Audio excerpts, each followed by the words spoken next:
Welcome to SVG-TV News for Wednesday, March 28, 2018. I'm Yvette Boynes with the details. Taiwan's ambassador to SVG, Bo Shen-je, is scheduled to return to Taiwan at month-end, having ended his tour of duty to SVG. The Embassy of the Republic of China on Taiwan, in a release, said it was informing friends and colleagues in St. Vincent and the Grenadines of the ambassador's departure. The release stated that Ambassador Zhe appreciated the genuine friendship and kind assistance rendered to him and all his colleagues at the embassy during his tenure in St. Vincent and the Grenadines, and he considers his 3.5 years in this beautiful country the best part of his career, which he will cherish forever. Mr. Calvin C.H. Ho, ambassador-designate, is expected to arrive and assume the position of ambassador to SVG in early April. Ambassador Zhe is expected to leave the state by tomorrow. The Caribbean Climate Outlook Forum has predicted that during the 2018 dry season, SVG will have 25% of above-average rainfall and around 40% of possible dry spells. Danoy Ballantyne, a senior technician within the CWSA's Water Resources Management Unit, shared this information at a handing-over ceremony at which the United Nations Development Program handed over a 5-year licensed software to help in the collection of water and climate change data. Ballantyne said the predictions are that there will be a reduction in stream flow and water production in this country. May to April will be the extension of the dry period, so we're going to have drier spells during this period.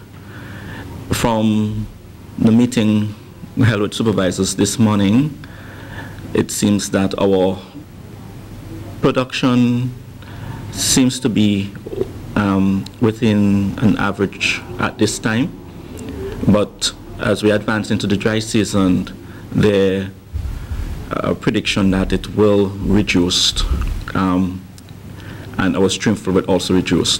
Ballantyne added that the new piece of software will equip his department with a better platform to collect and monitor data as they prepare for the impending season. The Caribbean Climate Outlook Forum comprises Met Services and has been providing monthly outlooks combining global, regional, and national forecasts and expert interpretation. Software will assist in the provision of more comprehensive and accurate data for rainfall and stream flow, because at CWSA we are actually measuring climate data along with hydromet data. So we actually monitor the groundwater and also the surface water production. And the team at the Water Resource Department presently is actually measuring those and compare them with previous seasons. So presently we are developing a trend analysis so that we can actually have a more comprehensive approach to water production in St. Vincent. Meanwhile, the Caribbean Disaster Emergency Management Agency said the 2017 hurricane season pointed to the need for a more robust response to disasters in the region. Speaking at the opening of a 2-day workshop to review the agency's regional response mechanism, Deputy Director Elizabeth Riley said many lessons were learned in 2017. Lessons being repeated, and certainly this is not something which we should take comfort in. We also saw new lessons emerging, such as the need for CARICOM level policy responses to mass evacuation and mass displacement resulting in outward migration, revisiting the requirements for the transition from response to recovery, and strengthen scenario planning based on catastrophic events. We are also seeing the need to further incorporate themes such as child rights, gender, as well as psychosocial considerations into our operational planning. Last year's hurricane season is on record as the most devastating for the region, with 2 Category 5 hurricanes wrecking at least 4 countries within days of each other and leaving billions of dollars of damage in their wake. Riley says 2018 can see a repeat of such devastation. In January of this year, The global weather oscillation predicted that 2018 will be somewhat a repeat of 2017, with expectations of 16 named storms, 8 hurricanes, and 4 major hurricanes. The reasons for this have been cited as warmer than normal ocean surface temperatures, a favorable location of the Bermuda-Azores High, and a weak El Nino. Riley says this means that the regional response mechanism needs to be recalibrated to cope with disasters that can have an even more severe impact due to the added effects of climate change. In anticipating tropical cyclones, we must now plan for the catastrophic. It requires reassessment of the adequacy of the existing technical capacity at the national level, since this is the basis of our regional capacity. It also demands that the strengthening of response capability and the establishment of sustainable financing models for the RRM must be within the suite of the areas contemplated when we're discussing climate change adaptation. With a 79% increase in average wages from 2000 to 2017, Prime Minister Dr. Ralph Gonsalves said that his ruling Unity Labour Party administration has been gainfully improving the lives of Vincentians. The former finance minister was on NBC Radio yesterday speaking on his party's 17th year of governance, where he outlined that the ULP has become the longest continuous serving government in SVG since 2001. The average annual wages for the persons who were at NIS in 2000 was $12,058. In 2017 is $21,569, an increase of 79%. The average wages of the persons who are insured at the NIS. As it relates to pension reforms over their years in governance, PM Gonsalves said there was an increase of over 4,000 persons, with the average weekly payment in pension from $44.27 to $149.79. The number of pensioners in 2000 at the NIS was 2,940. At the end of 2017 is 7,169, an increase of 4,229 or 142%. These are absolutely remarkable numbers. So you don't have to hear it, you have to just see it and feel it.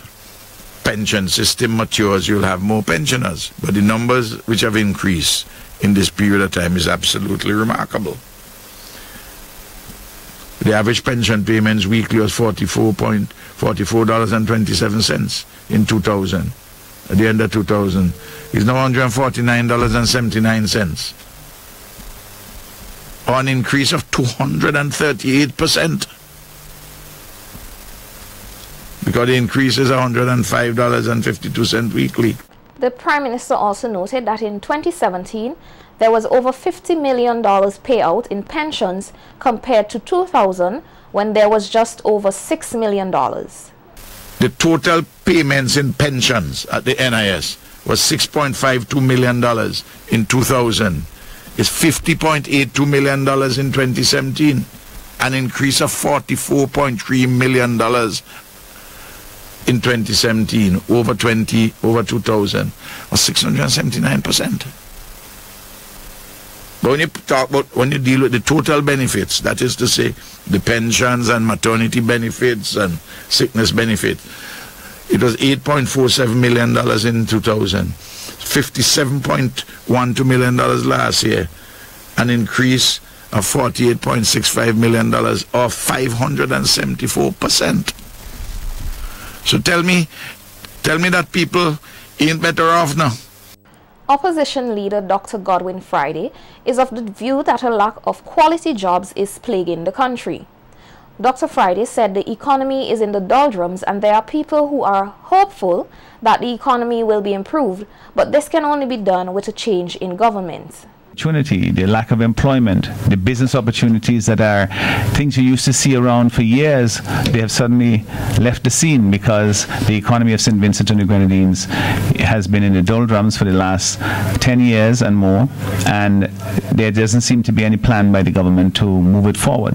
This is why we in the New Democratic Party feel it is very urgent that we find a way to motivate our people, to tell them that number one thing that needs to be done in St. Vincent and the Grenadines is to change the government. That is the only thing that is going to change the circumstances of people. And this is what, you know, we say to people on their walkabouts. You know, some people I know who had supported the government and so on, and they still have this nostalgic view that somehow the party that they put in office will deliver for them. You know, and I said, well, how much more time do you need before you say to yourself that the problem is not yours, the problem is the government? The opposition leader said that there is wasteful spending of resources that the government can use to improve the lives of Vincentians, particularly the youth. You know, several vehicles at the disposal of the government officials and Prime Minister and family and so on. This is new. That wasn't the case on the NDP, so you know why you can't get used to that kind of lifestyle when you don't have the means to do it. I would rather see the young people have access to a lighted playing field than for the Prime Minister to be driving out in 2 or 3 different vehicles of his choice. George Chocolate Franklin of Camden Park was today sentenced to a total of 40 years imprisonment on 2 counts of murder. The police said in a release that Franklin was sentenced to 25 years for the murder of his wife Ingrid Jack Franklin and 15 years for the murder of Marva James, both of Camden Park. The sentences will run consecutively. Franklin also was sentenced to 10 years each on 4 counts of attempted murder on Sharon James, Simeon James, Ezroy Lavier and Desroy Jack of Camden Park. On the 3 counts of aggravated burglary for entering the dwelling house of Marva James, Molly Jack and Jennifer Warren, Franklin was handed 7 years each and a 5-year term for firearm offenses. These sentences will run concurrently. Franklin shot his wife and James to death at Camden Park on September 13, 2011. He has already begun serving his time. A 23-year-old resident of Dorchester Hill was today charged for burglary on the home of Mitra and Dultre Malcolm of Dorchester Hill. According to the police, Roger Clark made off with a quantity of items, including flash drives, jewelry, laptops, and cameras, among other things. The offenses are said to have been committed between midday and 2 p.m. on March 1, 2018. Prime Minister Dr. Ralph Gonsalves has called for a closer working relationship between the local security forces and the National Prosecution Services. The call came yesterday as the Prime Minister made remarks at the opening of a 2-day non-commissioned officer conference where he outlined some of his ideas and observations regarding the issues of change and growth within the Royal St. Vincent and the Grenadines Police Force.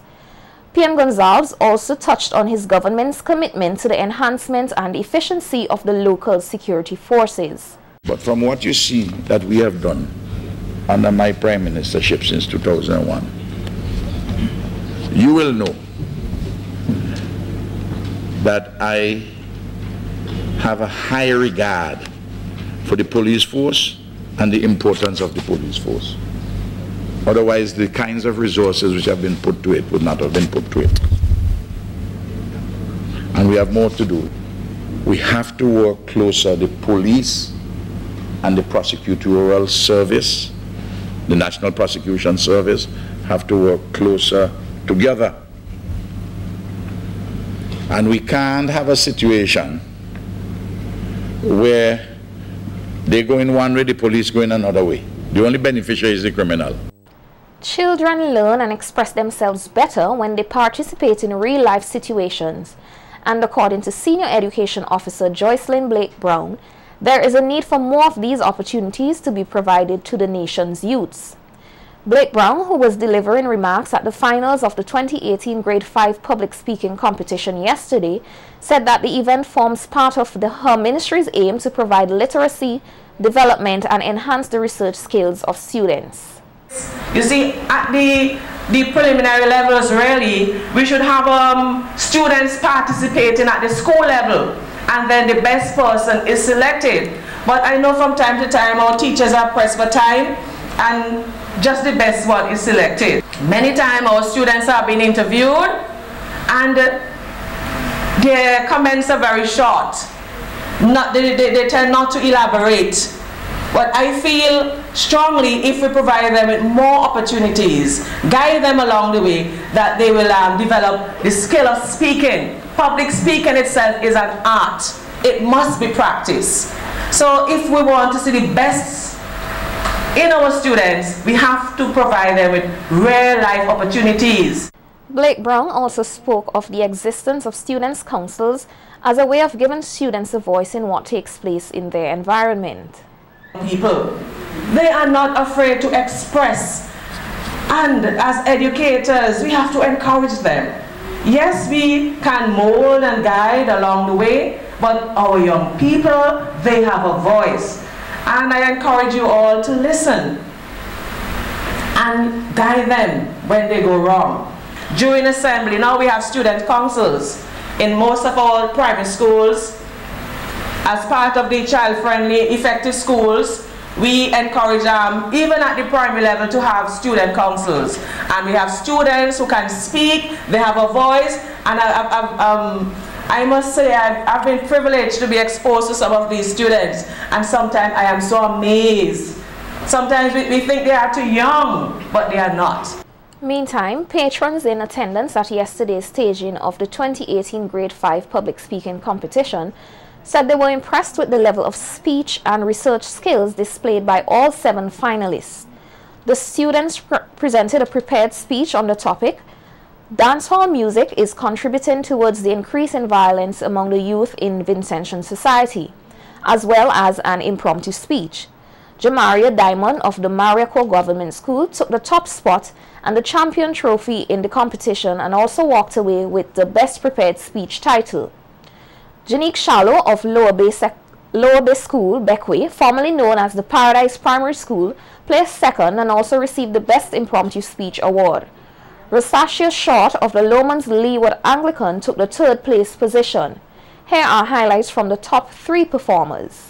Yes, Chairperson, the same vibe starting who sang. Me have a 12 gauge in Chester for bust up your chest with sir. Nose off the gun alone long like dresser. Waterhouse monkey, mother and father.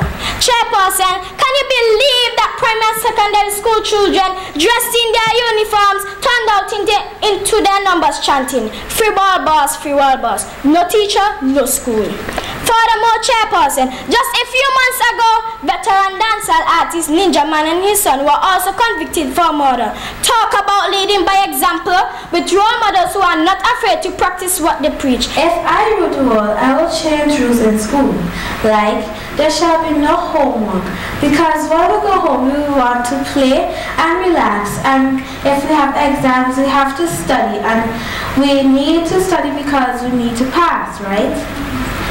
So, if we have homework, how will we get enough time to study? Dogs are better than cats because cats drop off a lot of hair more than dogs. And technically, dogs are more interesting. But cats, they're just disgusting. Cats, they drop off litter. They don't like you. All cats, some cats are just like human beings. They turn around and watch you like if you don't be nothing to them.